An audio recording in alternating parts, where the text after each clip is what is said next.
আল্লাহ যাকে মাফ করতে চাইবেন তাকে একটা পর্দার আড়ালে নিয়ে যাবেন, জিজ্ঞেস করবেন, এই বান্দা এইসব কাজ করছো?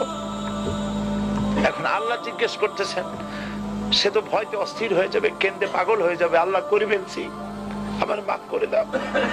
আল্লাহ পাক তার জবানের সমস্ত পাপের কথা শুনে সে যখন অনুতপ্ত হয়ে কাঁদতে থাকবে, আল্লাহ বলবেন, যা মাফ করে দিলাম, জান্নাতে চলে যা। এইটা হচ্ছে হিসাবে ইয়াসির। আল্লাহুম্মা হাসিবনি হিসাবান ইয়াসিরা। কাবা শরীফ মানুষ যখন তাওয়াফ করে, এই তাওয়াফের ষষ্ঠ তাওয়াফে একটা দোয়া আছে। এই দোয়া আমি যখনই পড়ি আমি চোখের পানি রাখতে পারি না। ষষ্ঠ চক্কর একটি দোয়া আছে, দোয়াটা হচ্ছে, আল্লাহুম্মা ইন্না আলাইয়া হুকুকান কাসীরান ফীমা বাইনি ওয়া বাইনাক।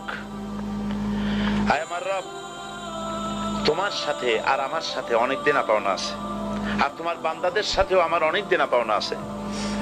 তা আমি তোমার বান্দাদের কাছে যে বিষয় ঋণী আছি, সেই ঋণ পরিশোধের জন্য তুমি আমাকে যোগ্যতা দাও, পরিশোধের তৌফিক দাও। আর আমার কাছে তোমার দেনা আছে, তা আমার কাছে তোমার যে দেনা আছে সব দেনা তুমি শোধ করে দিয়েছো। আমার চোখ দিয়েছো, মুখ দিয়েছো, কান দিয়েছো, স্বাস্থ্য দিয়েছো, বউ দিয়েছো, বাচ্চা দিয়েছো, টাকা দিয়েছো। আমার কাছে সৃষ্টি করে তোমার যা দেনা ছিল তুমি সব তো শোধ করে দিয়েছো, কিন্তু তোমার দেনা তো আমি কিছুই শোধ করতে পারি। তোমার দেনা আমার শোধ করার একটা পথ আছে মাবুদ, সেই পথটা হলো তুমি আমার মাফ করে দাও।